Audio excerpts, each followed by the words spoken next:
McLaren's Zak Brown has fired shots at the Red Bull-Alpha Tauri partnership, saying that they should not be allowed to coexist in Formula One due to a conflict of interests.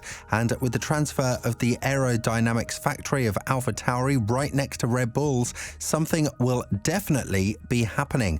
This hasn't come as a surprise, honestly, especially now that McLaren finished their season on a high and will be looking to compete for the highest spots next season, thus seeing Red Bull as their rivals and doing everything they can to stop them from progressing. But will something come out of this? And more importantly, will it hurt Red Bull? Red Bull has once again found themselves under scrutiny both on and off the track, with the relationship between its two F1 teams becoming a growing focal point. This scrutiny is anticipated to intensify in 2024 as Red Bull Racing and the rebranded AlphaTauri team are set to share the same base in Milton Keynes. And despite Red Bull's efforts to distance itself from the junior team label, the sister team remains distinctly secondary, lacking competitiveness, popularity and relevance compared to Red Bull Racing. The concern is increased whenever the second Red Bull team achieves noteworthy feats, prompting questions about the methods employed, especially as Red Bull is unique in owning two distinct teams in Formula One. This skepticism is rooted in the fast performance improvement of AlphaTauri towards the end of 2023, sparking debates about the close collaboration between the teams and fueling complaints about the existing rules that permit such close working relationships.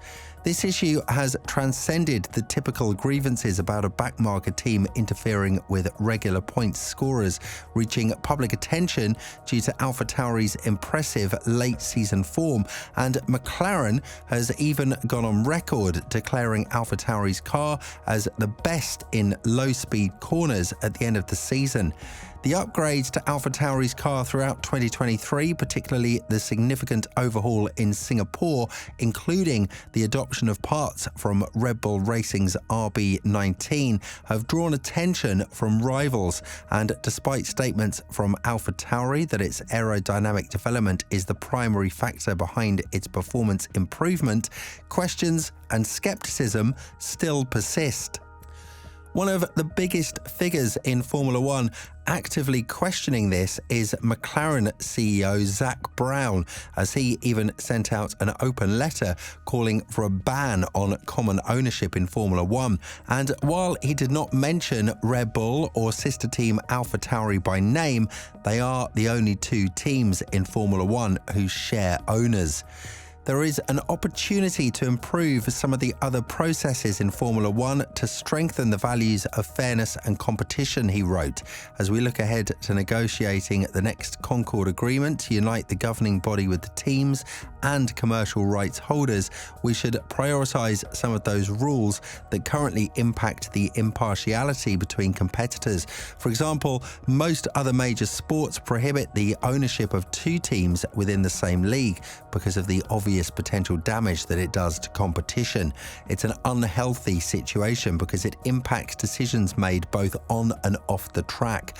Whether it's a case of having access to more data, sharing components or personnel, or even having influence over a strategic vote, it's not in the spirit of the regulations.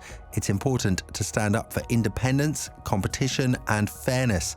I'd like to see changes in the regulations to ensure that in the future they stop influence spreading from one team to another through strategic alliances, and especially through ownership. Formula One should be true to its brand, and every team, except power units, should be totally independent of each other. I believe Formula One fans universally believe in fairness in competition and a level playing field, and I would reject any actions that compromise the true spirit of competition within Formula One, particularly sharing of information, shared ownership models, and strategic alliances within the sporting fabric of Formula One will only serve to undermine the fans' belief in fair and fierce competition. Team principal Christian Horner insists they will be sticking to the letter of the law, and there has been no suggestion of any wrongdoing from the FIA or any other body.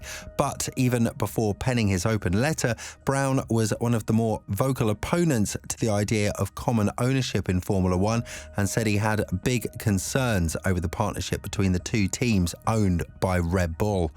The main point here fueling this discussion is Red Bull's decision to move a significant portion of the AlphaTauri team from Faenza, Italy, where Scuderia AlphaTauri is currently based, back to Milton Keynes alongside the Red Bull team. This shift introduces increased challenges in monitoring compared to the previous setup, which does prompt questions about the motivation behind Red Bull's choice. The reason for this is unclear. Specifically, whether the move is aimed at seeking avenues to gain a competitive advantage for both teams, either within or potentially outside the confines of existing regulations. This is a big topic of discussion because it isn't only about Zak Brown and McLaren.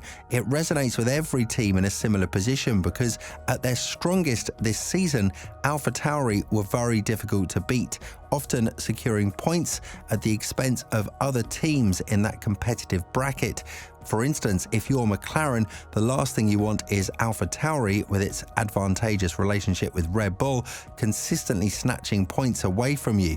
So the two key factors contributing to the current situation are the introduction of the cost cap and the evolving testing landscape.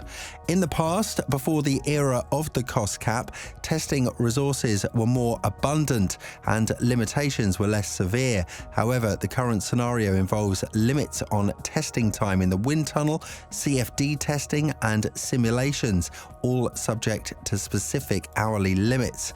Red Bull, having faced reductions in testing time due to cost cap breaches in 2021, may potentially leverage AlphaTauri's resources for their own testing needs. And while it's not confirmed whether such cross-utilization is occurring, the question arises about the effectiveness of FIA oversight in regulating this practice. Given the current state of affairs with a cost cap in place and restricted testing resources, the ownership of two teams introduces the possibility of strategic collaboration, raising concerns that were simply less relevant 5 or 6 years ago. Adding to the complexity, there were discussions in August about relocating AlphaTauri's R&D centre to Milton Keynes, a move reminiscent of the arrangements between Haas and Ferrari. The development further underscores the intricate web of collaborations and resource-sharing dynamics in Formula One, amplifying the current concerns among teams in the mid-tier competition bracket. So the question now is, can the FIA police this properly? The challenge lies in ensuring that with teams operating in close proximity, there is no manipulation of resources or strategic advantages that could compromise the integrity of the competition. And recent developments indicate that the FIA, recognizing this potential issue, has decided to eliminate advance notice for their visits to teams. This move is aimed at preventing teams from discarding documents or behaving in a way that conceals any questionable activities. And while this change applies broadly, Red Bull and AlphaTauri serve as a prominent example due to their common ownership. Similarly, Mercedes and Aston Martin also share facilities such as a wind tunnel until Aston Martin's new facility becomes operational.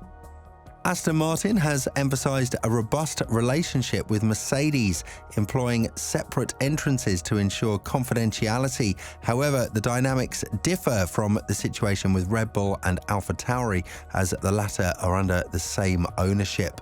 Zak Brown's concerns, in my opinion, appear justified and valid, as he has previously taken a strong stance on issues like Red Bull's alleged cost cap breaches, using terms like cheating.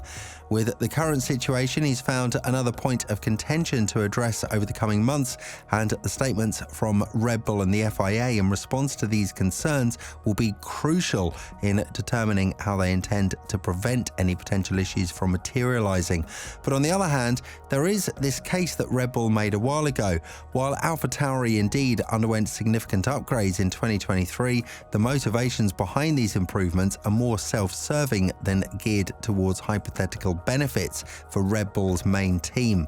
The parent company explicitly communicated the urgent need for the second entry to enhance its performance, emphasizing Red Bull's inclination to potentially sell AlphaTauri unless it becomes a more efficient and successful team.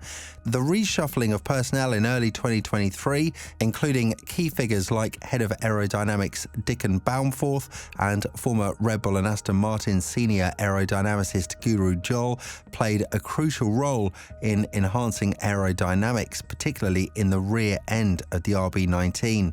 Contrary to a single transformative moment, AlphaTauri's improvement occurred gradually, with the late-season surge in points reflecting the team's realization of its potential rather than continuous gains.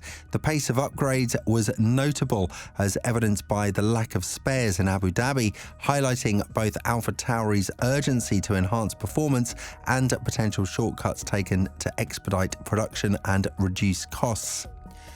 The team's determined effort to overhaul Williams for 7th place in the championship at the final round, despite falling short, earned around $20 million in prize money and provided valuable real-world data for finalizing the early version of its 2024 floor.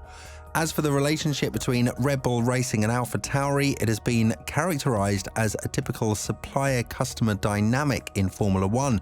Red Bull Racing team boss Christian Horner dismissed comparisons to the controversial pink Mercedes situation in 2020, emphasizing that AlphaTauri determines its success by utilizing tools and parts independently. While discussions have surfaced regarding the possibility of AlphaTauri's 2024 car resembling an RB19 clone, Red Bull's rivals are less concerned about this prospect. Instead, the rebranding of the second team into a more overt Red Bull 2, sharing a campus with a geographical link between the teams, sets this situation apart, poses a unique challenge for regulation, and becomes a notable source of ongoing suspicion and paranoia in the F1 community. Whether that paranoia will indeed turn out to be true, only time will tell, because none of us, unless you work in Milton Keynes, can tell whether or not Brown's suspicions are true. Let us know your thoughts in the comments below.